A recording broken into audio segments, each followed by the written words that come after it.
RCI, a única de Viseu.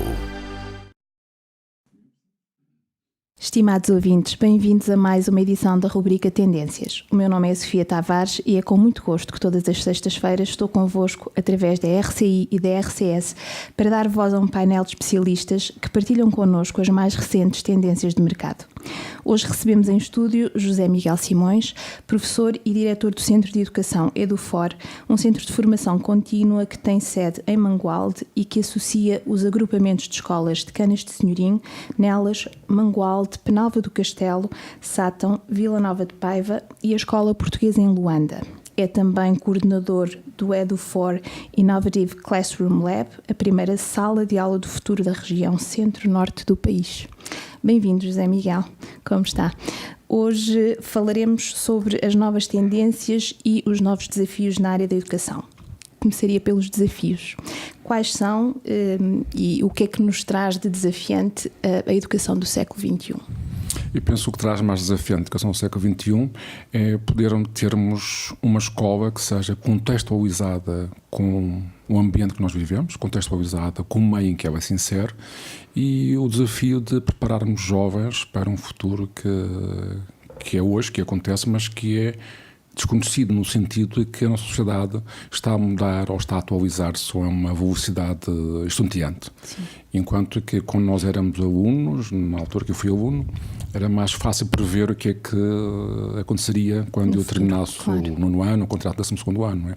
Hoje é muito mais difícil nós prevermos isso. Portanto, é desafiante nós termos uma escola que tentar constantemente em mudança no sentido de atualização, não no sentido de diferentes rumos, mas sempre no sentido de conseguir que a escola seja um local em que nós preparamos os nossos jovens para uma sociedade, que é a sociedade de hoje e de amanhã e que será de certeza muito diferente do que aquela que nós vivemos ou estamos a viver neste momento. A escola, portanto, tal qual se encontra hoje em dia, faliu, portanto não serve este propósito.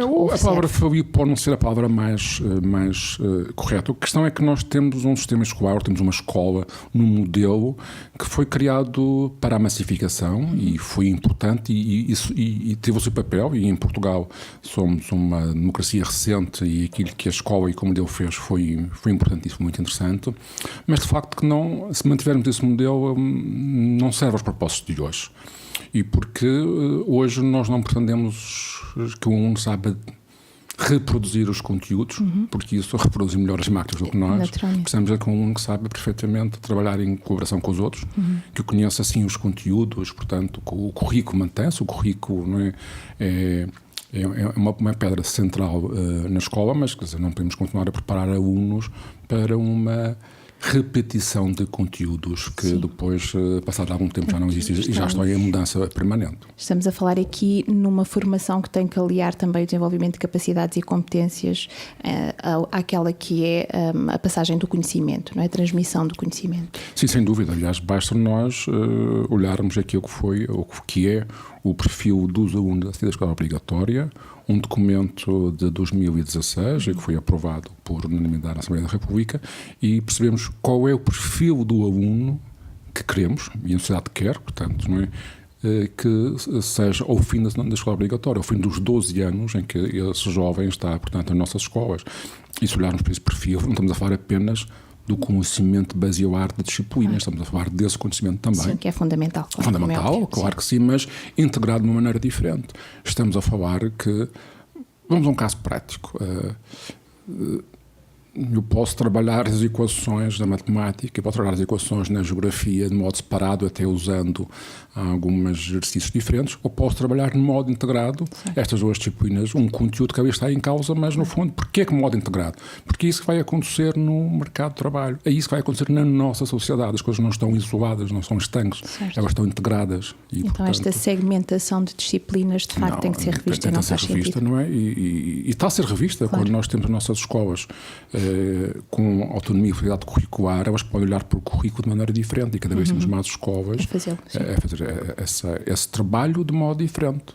Claro que estamos a trabalhar o currículo, claro que estamos a trabalhar os conteúdos, mas estamos a fazê-lo de um modo diferente, num modo que a sociedade de hoje espera que se faça, que que é necessário fazer, efetivamente. Sim. Hoje fala-se muito no desenvolvimento de competências e, por vezes, faz-se uma leitura errada porque se supõe que, para se desenvolverem competências, tem que se abdicar do rigor teórico-científico do conhecimento.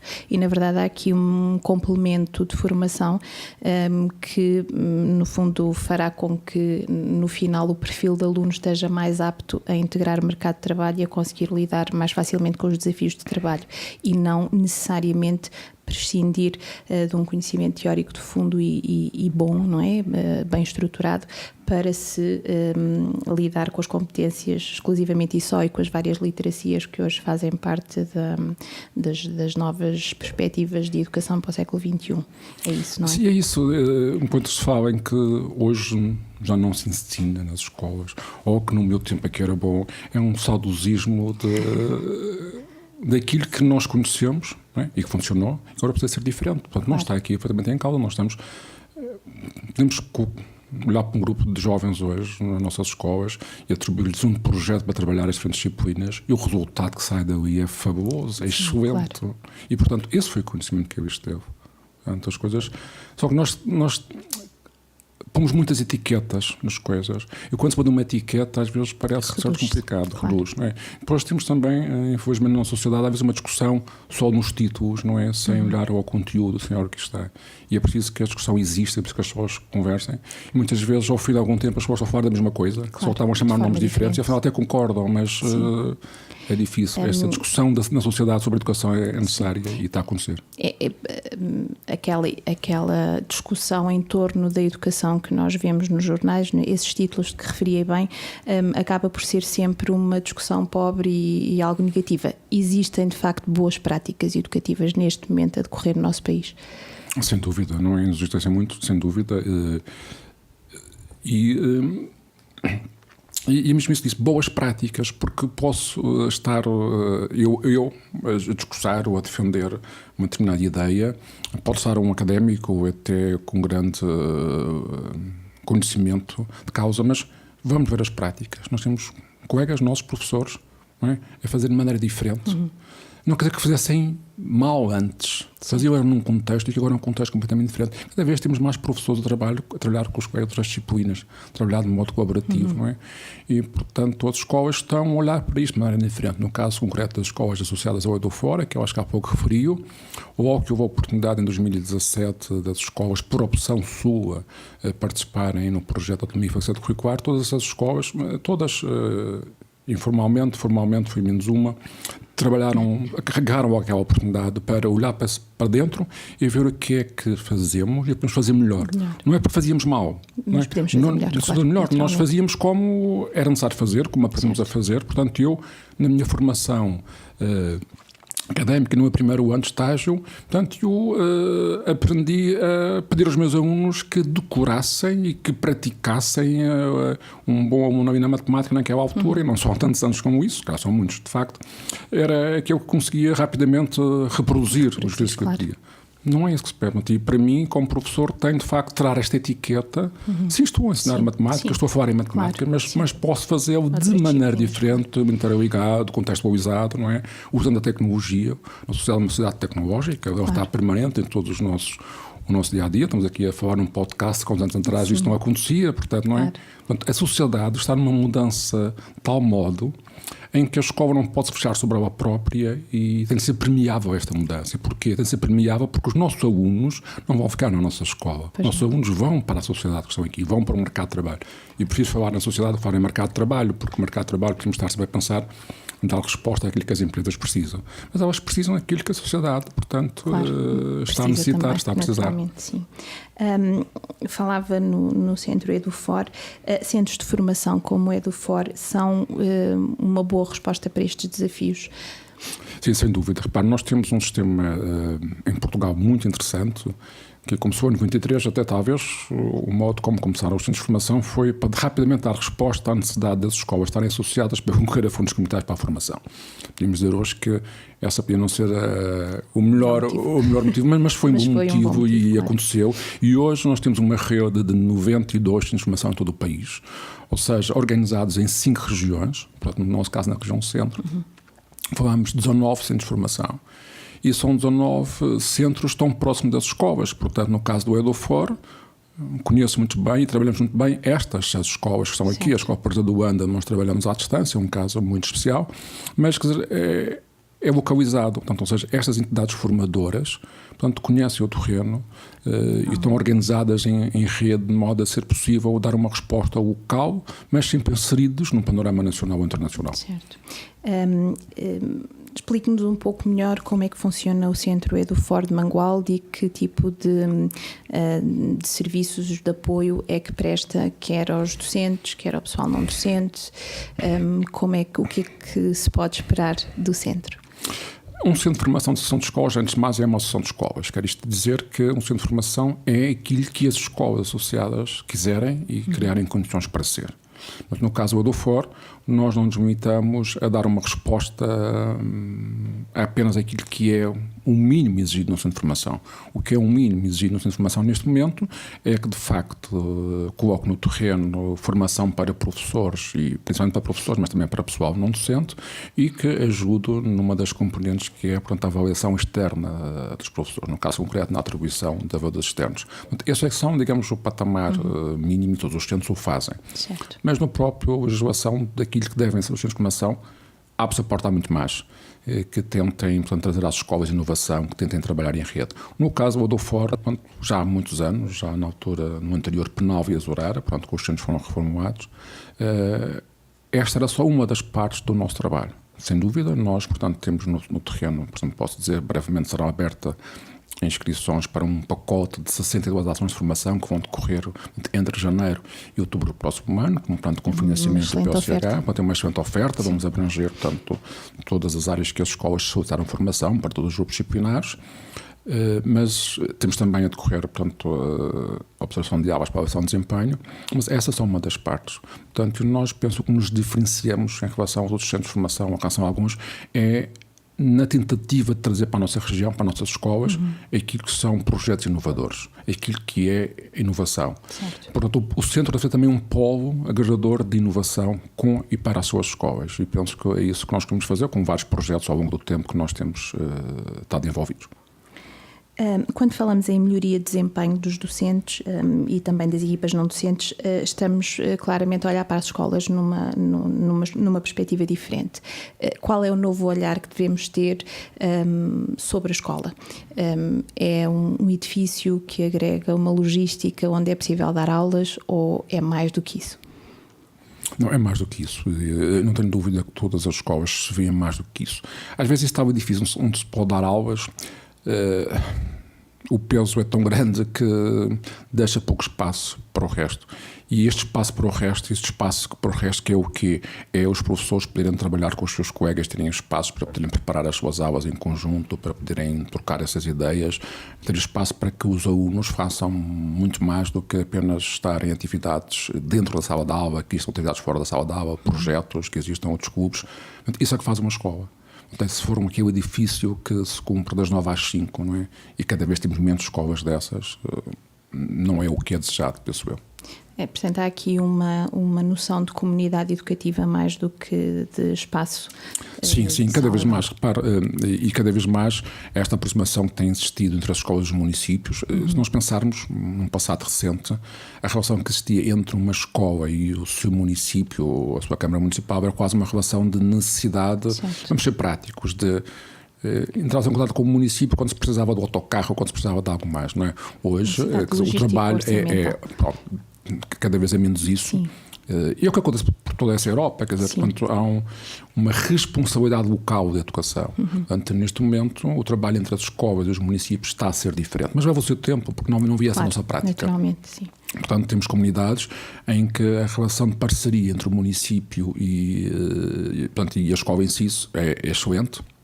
E se ela for excelente, só ganhar os nossos alunos. Claro, e temos outros casos que estão a dar os primeiros passos nesse sentido. Portanto, é para nós também uma prática nova, certo. Não era existente. E os encarregados de educação, como é que eles agora entram nesta nova escola? Com que tipo de participação é que lhes é solicitada ou desejada, pelo menos? Eu penso que essa é uma das áreas que... Portanto, os encarregados de educação não são propriamente uma das áreas de intervenção do centro de formação. Portanto, é a formação para professores, para o pessoal não tem projetos. Mas quando falamos em projetos, no fundo, falamos também em tudo isso. Eu penso que temos de trabalhar com os pais, para os pais entenderem, portanto, o que é que está a acontecer é muito importante. Aqui há dias dizia uma colega, a propósito da avaliação, que uma determinada disciplina, e por acaso não era das nossas escolas associadas, tinha deixado de fazer teste escrito à disciplina, e a escola estava a ver isso tudo com muito nos olhos. Mas a pergunta foi aos pais: mas o meu filho tem as disciplinas XY e essa não tem no dia X o teste marcado, a prova escrita marcada, não é? Este trabalho, os próprios pais perceberem que é diferente, precisa ser feito. Isso está a ser feito. Eu tive no ano passado num evento como orador organizado por uma associação de pais, e associações a pensar que não, senhor, temos também de trabalhar com as escolas e explicar aos pais.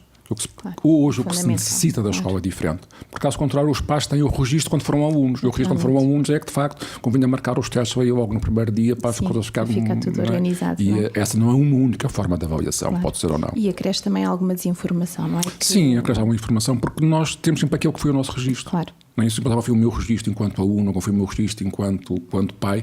É diferente porque a sociedade está a mudar. E a escola tem, mantendo, portanto, a sua principal função, tem de ser permeável, isto tem de se adaptar, tem de se contextualizar. E o papel dos pais é muito importante. É fundamental aqui, claro que sim. Há pouco falava que uma das vertentes do centro é também esta vertente de inovação. Eu queria falar um pouco sobre o Edu4 Innovative Classroom Lab, que, enfim, é também um projeto que tem a decorrer, que entra nesta linha desta nova visão da escola. Estamos a falar de novos equipamentos, novos espaços que permitem novas abordagens pedagógicas também. Eu gostava que me falasse um pouco sobre o que representam estes novos espaços educativos. Para nós, esse ambiente inovador foi e é muito importante. A história é muito rápida. Nós, do Edu4, temos estado sempre atentos ao que é que está a acontecer em contexto europeu e, portanto, nós temos na Europa uma associação que é European Schoolnet, em que tem por objetivo preparar e colocar no terreno projetos para o uso da tecnologia em sala de aula. De vários projetos, nasceu um projeto que é o Future Classroom Lab. É um espaço físico que existe em Bruxelas, mas mais do que o espaço físico é aquilo que acontece no espaço físico, o modo de trabalhar da tecnologia que aí está. Eu estive em 2014 com um conjunto de colegas durante uma semana de informação naquele espaço e vindo lá fascinado, e era sempre aquela ideia: nós precisamos levar os docentes, professores do centro, portanto, este espaço não era possível. A questão foi fazer em Mangualde, na escola sede do centro, não é? Portanto, um espaço que fosse análogo àquele, e nesse aspecto muitas pessoas têm passado por nós, tenho dito, e comparando, não fica atrás do que se pode ver em Bruxelas.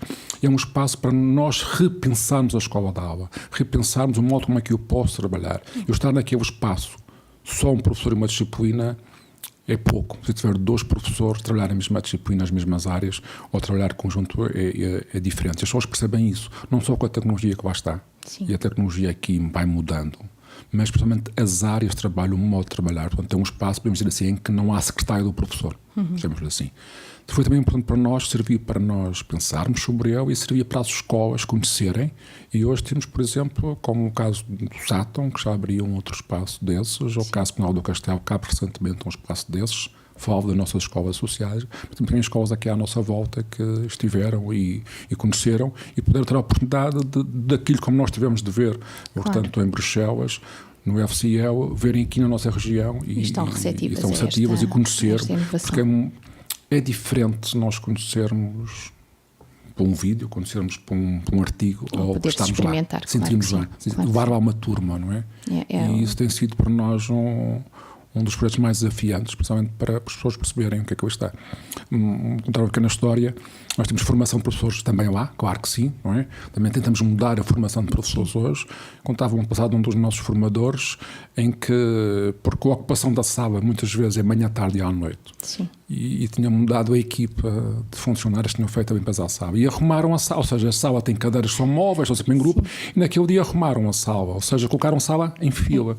E umas colegas, meus colegas professoras chegaram lá, entraram e disseram para o formador: mas o que é que se passa? Eu já não consigo ver a minha sala assim. Desta forma. Ou seja, quer dizer o quê? Que aquilo que acontecia naquela sala, na sala daquelas colegas, e que não tinham cadeiras com rodas, que isso não é a questão que ali está, claro. Que a gente pode pegar nas nossas cadeiras e também fazer claro, trabalho de grupo, claro que não é tão prático.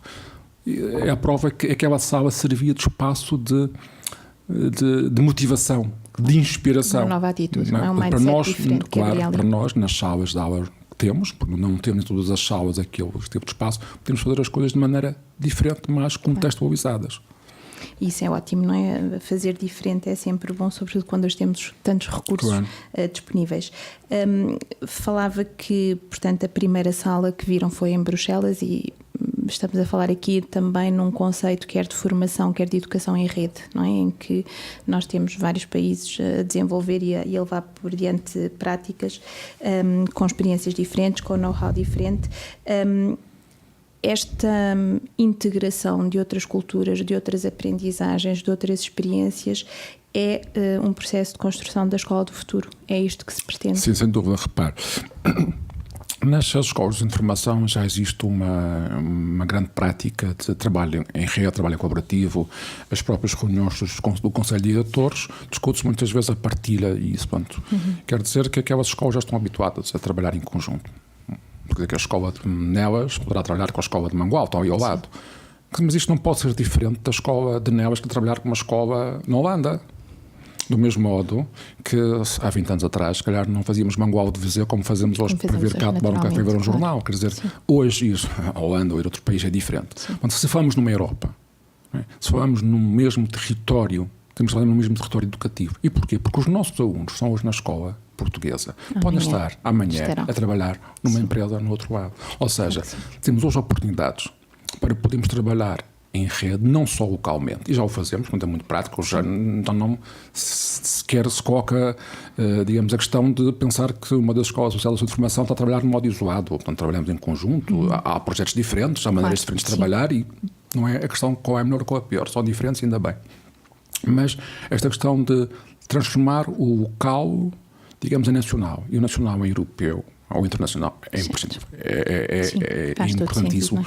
Um professor que participe num projeto de parceria com outra escola europeia nunca será o mesmo. Um aluno que esteja também nessa mobilidade nunca será o mesmo.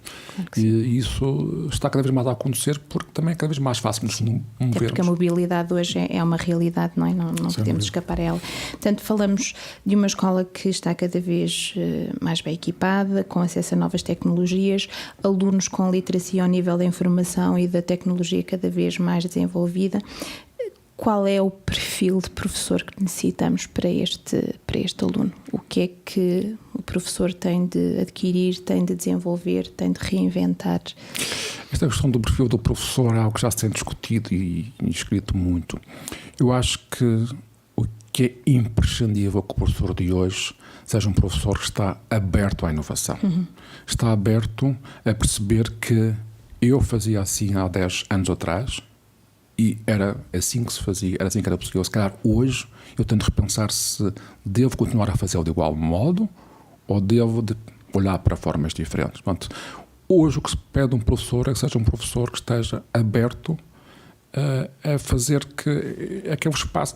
Porque eu falava da escola ser permeável com o contexto. Aqui é o professor ser permeável com o seu contexto. Portanto, o professor perceber que ensinar hoje, em 2019, não pode ser o mesmo que ensinar há 20 anos atrás, porque os nossos alunos, há pouco dizia que os alunos tinham literacia informática. Os alunos sabem trabalhar muito bem com aplicações de redes sociais e móveis, mas às vezes quando pedimos a um aluno para fazer um texto, ou um professor de texto, ou uma pesquisa orientada na internet, não é? Porque temos muita informação e a informação não é propriamente copiar e olhar e ver, a questão é preciso saber também tratar essa informação. A informação não é propriamente conhecimento, não é? E é essa característica que o professor tem como mais-valia, ou seja, um facilitador de acesso e de condução pelo conhecimento. A classe docente é uma classe justamente com uma capacidade de se renovar tremenda, se nós pensarmos, não é, as coisas que as pessoas faziam e hoje fazem de maneira diferente. Portanto, é uma classe que tem esse poder, porque no fundo o professor está sempre preocupado com o melhor do seu aluno. Tirar o melhor do aluno, e estando preocupado com o melhor do seu aluno, percebe perfeitamente que hoje tem de usar a tecnologia, que hoje tem de usar os recursos, que hoje tem de, se calhar, um dos dias sair da sala de aula e trabalhar com os alunos lá fora, tanto em contexto, se calhar tem de ter parcerias com uma empresa e levar os alunos a visitar uma empresa, trabalhar mais no laboratório. Portanto, as coisas cada vez mais consciência desse facto. Não é? É um modelo integrador, não é? Que tem que ter elementos também que ajudem nessa integração. Sim, Miguel, este é um tema que nos daria pano para mangas e para muitos programas e, portanto, aqui só conseguimos apenas aflorar alguns deles. Espero poder voltar a contar com a sua presença brevemente para mais reflexões sobre educação, sobre formação e também sobre esta construção de uma nova comunidade educativa que é essencial para o sucesso social, emocional e profissional dos alunos. Foi um enorme prazer recebê-lo. Muito obrigada por ter vindo. E foi um prazer o convite, principalmente para falarmos de coisas boas da educação. Boas da existem educação. muitas. E Obrigado. Existem mesmo. Eu é que agradeço. Quanto a nós, estimados ouvintes, lembro que poderão ouvir a repetição deste programa mais logo pelas 21 horas ou assistir ao seu podcast sempre que quiserem. Despeço-me até à próxima semana para mais uma edição de Tendências, um espaço onde partilhamos conteúdos e opiniões inovadores no âmbito da inovação, do marketing, da comunicação e da liderança. Até lá, fiquem bem. RCI, a única de Viseu.